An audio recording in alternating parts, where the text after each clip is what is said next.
मेरा नाम भंवर मेघवंशी है और राजस्थान में भीलवाड़ा एक जगह है, वहाँ से आता हूँ।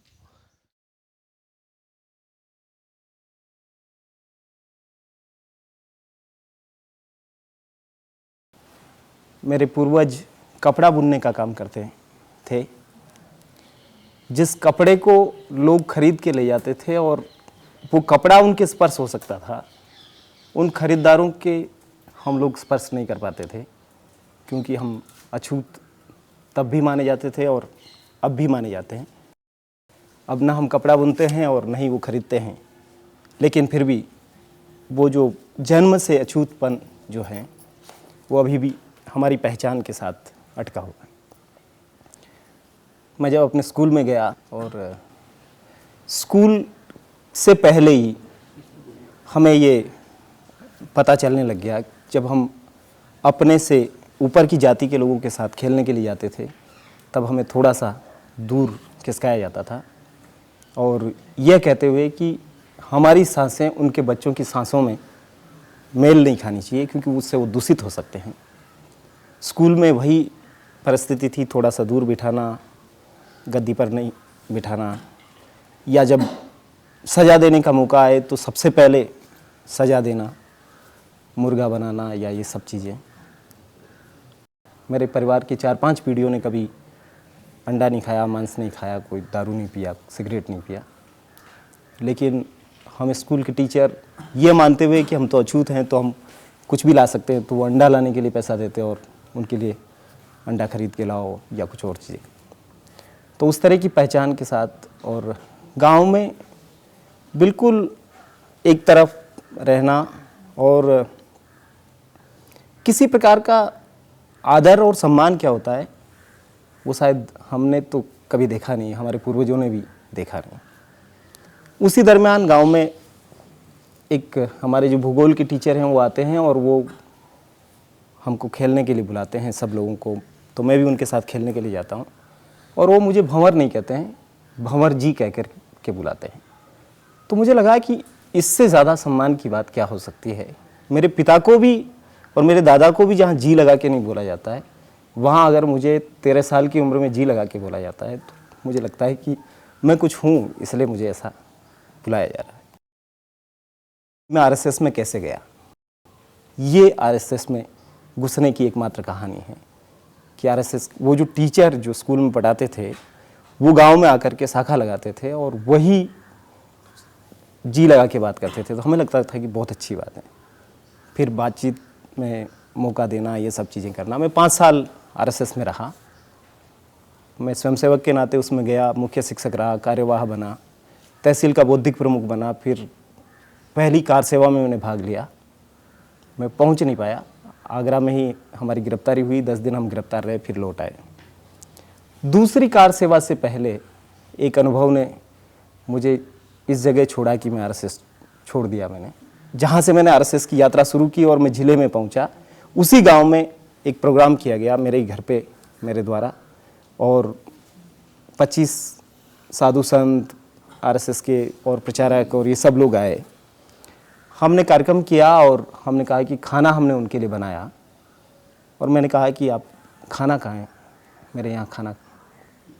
तो मुझे जो भी सुंदर प्रसाद का काम देखते थे वो एक तरफ ले गए और उन्होंने मुझे समझाया कि आप तो बहुत देशभक्त स्वयंसेवक हैं, समाज की विषमता को समझते हैं, हम तो आपके घर में खा लेंगे, कोई दिक्कत नहीं है, लेकिन ये बाकी के जो साधु संत हैं ये नहीं खा पाएंगे, तो बेहतर ये होगा कि पैक करके दे दो तो अगले गांव में जा कर के हम खा लेंगे। मुझे वो बहुत अखरा, क्योंकि आप मेरे घर नहीं खाएंगे तो बहुत बुरा है, लेकिन मेरे पिता कांग्रेस के नेता और उन्होंने जब खाना बनाया जा रहा था तब भी, और मेरा कभी आरएसएस में जाना उनको पसंद नहीं आया, लेकिन मुझे लगता था कि यही मेरा विद्रोह है मेरे बाप के खिलाफ कि मैं आरएसएस में जाता हूँ। तो उन्होंने कहा ये कभी नहीं खाएंगे, मैं जानता हूँ। मैंने कहा आप कुछ भी नहीं जानते हैं, क्योंकि मैं जानता हूँ, मैं 5 साल से इनके साथ रहता हूँ। लेकिन जब उन्होंने नहीं खाया और मेरे पिताजी ने पूछा क्या हुआ, तो उन्होंने कहा कि मैंने ये कहा उनको कि बहुत जल्दी है, आगे को प्रोग्राम करना है, इसलिए पैक करके ले जा रहे हैं और खाएंगे आगे गाँव।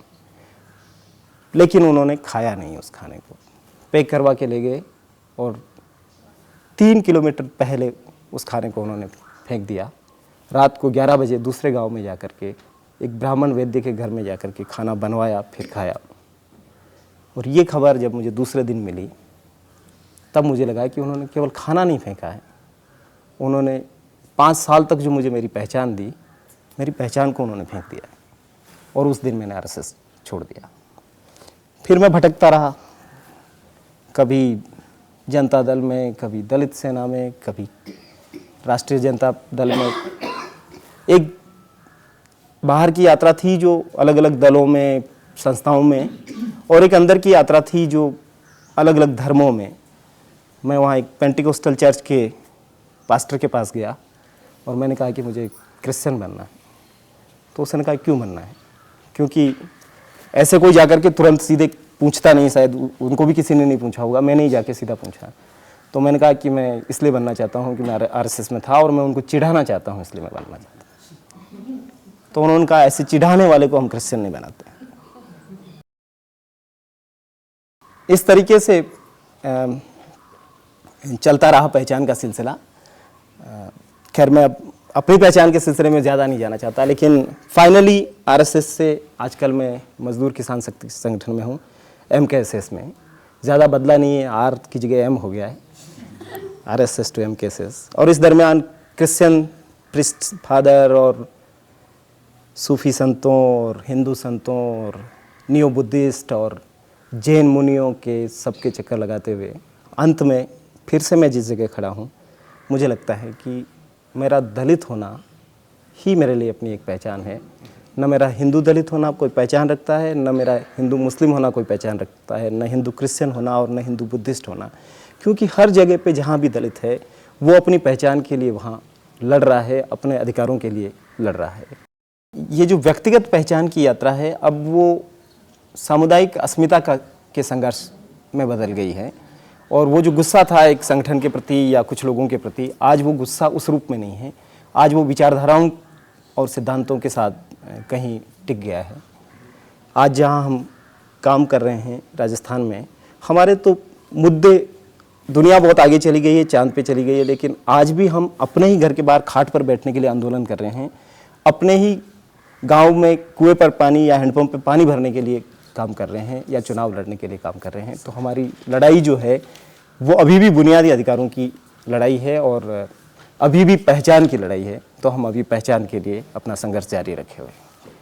प्रश्न भावर जी को सुनते हुए और क्योंकि मेरा इनसे पुराना परिचय है और मैं जानती हूँ थोड़ा सा, हमेशा जब मैं मुझे लगता है कि मुझे और समझने की ज़रूरत है कि ये इनको क्या आकर्षित किया आपको हिंदू राष्ट्रवाद में, और कैसे आपकी मानसिकता बदली। जैसे आप एक तरह का सेल्फ एस्टीम, सेल्फ रिस्पेक्ट वो तो मिला ही जब उन्होंने भंवर जी कहा, लेकिन उसके बाद जो है कि क्या बात आपको लगी जिसने आपको कार सेवा में शामिल करने के लिए प्रोत्साहित किया?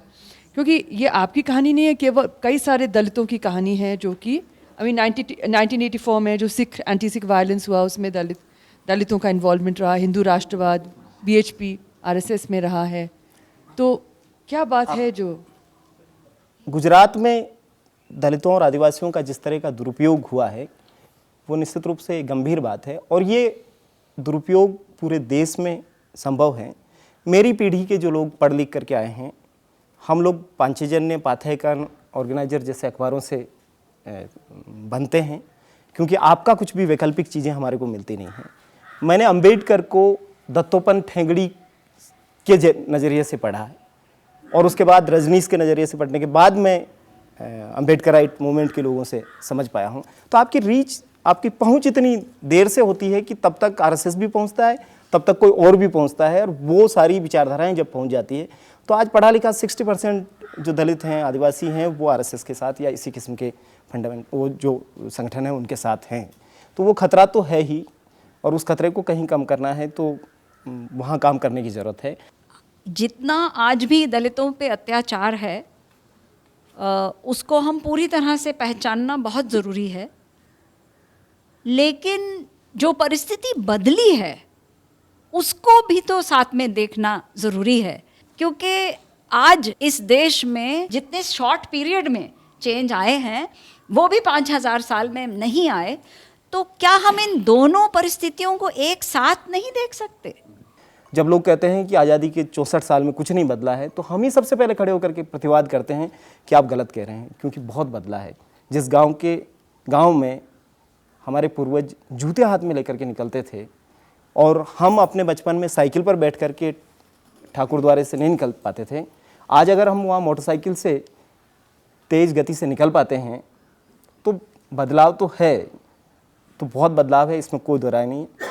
और ये बदलाव नहीं था तब भी सारी दुख और सारी पीड़ाओं के बाद और सारा विक्टिम होने के एहसास के बावजूद भी दलित गा रहा था, बजा रहा था, नाच रहा था। और वो सारे जो क्रिएशन की जो बात आपने कही, जो परस्पर क्रिएशन की जो बात कही, वो सारे उत्पादन और सारी प्रकार की रचनाशीलता और श्रमशीलता जो थी वो इन जातियों में थी।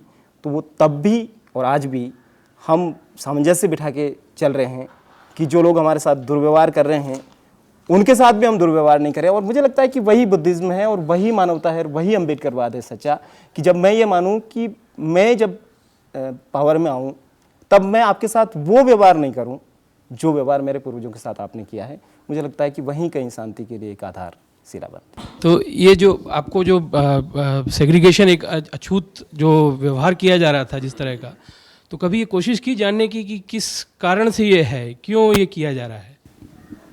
देखिए, जब भी दलित होने के नाते या कहीं पे भी कभी भी छुआछूत महसूस होता है, हर दिन वो सवाल खड़ा होता है। एक बार जानने की कोशिश नहीं की। मुझे लगता है कि एक दलित पैदा होने से जब वो समझता है और जिस दिन वो मरता है तब तक वो जानने की कोशिश करता है, लेकिन वो उस सवाल का जवाब नहीं मिल रहा है। एंड दूसरी चीज़ जो था कि हमारे समाज में रोटी बेटी के रिश्ते हमेशा से अलग लग रहे हैं। ब्राह्मणों में भी एक महाराज होते हैं जो खाना बनाते हैं, ये करते हैं, और एक वैदिक पंडित होते हैं। एक की बेटी दूसरे के बेस नहीं जाती है। वैश्यों में भी इस तरह का चीज़ होता है। रोटी और बेटी के हमेशा से रिश्ते अलग रहे हैं। उससे इस तरह की अछूतता का या डिस्क्रिमिनेशन का क्या संबंध है, ये मैं नहीं जानता हूँ, जानना चाहूँगा शायद। समाज में रोटी और बेटी के रिश्ते सदैव अलग अलग रहे हैं। मैं इन दोनों को अलग अलग करके देखना चाहता हूँ। रोटी खाने के काम आती है, कम से कम बेटी खाने के काम नहीं आती। उसको थोड़ा सा उसको बहुत मानवीय आधार देने की बहुत ज़रूरत है। रोटी और बेटी को वस्तु की तरह देखने की जो हमारी प्रवृत्ति है, ये हमारी जो स्वर्णिम संस्कृति है, मैं उसके लिए माफ़ी मांगता हूँ। उसको नहीं इस रूप में देखना चाहिए। बेटी बेटी है और रोटी रोटी है। लेकिन ये जो रोटी के अलग, आपका सारा धर्म ही रोटी की पवित्रता पे टिका हुआ है। ये पूरा हिंदू प्योरिटी जो है वो किचन में टिकी हुई है कि आप मेरे को किचन में नहीं घुसने देंगे, आप मेरे को लोटा नहीं छूने देंगे, आप आपकी रोटी नहीं छूने देंगे। इसी पे तो आपका धर्म टिका हुआ है। और फिर से आप कहते हैं कि इसी को बनाए रखना है, तब तो फिर अनटचेबिलिटी को आप कभी ख़त्म नहीं होने देंगे और वो कभी ख़त्म होगी नहीं। मरगट की शांति नहीं चाहिए, क्योंकि वो शांति किसी काम की शांति नहीं है। ये शांति आनी चाहिए हमारे दुख दर्दों की समाप्ति के बाद की शांति, और उसके लिए वो चाहे युद्ध के बाद की शांति हो, वो बेहतर है बजाय कि हम उस डर के कारण शांति रखें। क्योंकि पता नहीं कितनी पीढ़ियों से और हम समझ पाए तब तक हमारे लोगों ने उस शांति को रखा, और ये शांति एक तरफा नहीं हो सकती और ये हमारी जिम्मेदारी नहीं है। मैं ये कहना चाहता हूँ, हम किसी भी फर्जी शांति के पक्ष में नहीं हैं। हम असली शांति को खोज रहे हैं और वो असली किस्म की शांति हमें चाहिए। मैं कहना चाहता हूँ कि यहाँ हमने अपनी बात को रखा, हम अपने गाँव दिखाने के लिए नहीं आए हैं, हम सहानुभूति बटोरने के लिए नहीं आए हैं। हम ये कहने के लिए आए हैं कि ये हमारे दर्द हैं और इन पीड़ाओं से हम जूझ रहे हैं, हम लड़ रहे हैं।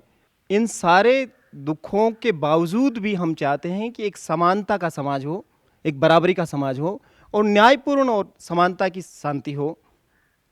वो हमारे लिए बहुत ज़रूरी है। ये जो मुस्लिम समाज का दर्द है, ये मुस्लिम समाज का अकेले का दर्द नहीं हो सकता है, और वो कहीं न कहीं हमको अपनी जिम्मेदारी लेनी होगी। क्योंकि अगर दलितों की लड़ाई दलित लड़ रहा है, मुसलमान की लड़ाई मुसलमान लड़ रहा है, क्रिश्चियन की लड़ाई केवल जॉन साहब लड़ रहे हैं, तो फिर इन लड़ाइयों को समाप्त नहीं कर सकते हम। जिस दिन आपकी लड़ाई मेरी लड़ाई बन जाए, मेरी लड़ाई आपकी लड़ाई बन जाए, शायद वो समाप्ति की तरफ जाएगा। लेकिन हाँ, मतभेद हैं, हाँ विवाद हैं, हमारे बीच में समस्याएं हैं, उन बातों को, उन कड़वी बातों को स्वीकारते हुए हम आगे जाएंगे तो शायद ये जो हमारा शांति का प्रयास है ये हमें आगे ले जाएगा। सिटीजन फॉर पीस को बहुत धन्यवाद कि आपने ये एक साझा मिलन बिंदु ढूंढा और आपने संवाद को शुरू किया, क्योंकि वो कोई भी हो, चाहे नक्सलाइट हो, चाहे आरएसएस के लोग हों, चाहे कश्मीर में अपनी आज़ादी के लिए लोग लड़ रहे हों, चाहे कोई कुछ भी आइडेंटिटी या किसी के लिए भी लड़ रहे हों, लेकिन बातचीत ही आखिरी रास्ता है। और हम एक दूसरे से बात ही नहीं करेंगे तो फिर संघर्ष के अलावा कोई रास्ता नहीं है। तो आपने ये जो बातचीत का एक रास्ता चुना और जो शुरुआत की है, मैं सोचता हूँ कि इसको आप जारी रखेंगे। सबको सुन करके, सबके एक्सपीरियंस को सुन करके बहुत अच्छा लगा और मुझे लगा कि जिस दिशा में शांति और सद्भाव की दिशा में हम काम कर रहे हैं, उसी दिशा में और कदम बढ़ाने के लिए यहाँ से एक हौसला और एक ताकत आपने जो दी है उसको हम लेके जाएंगे और अपने काम को आगे बढ़ाएंगे। धन्यवाद।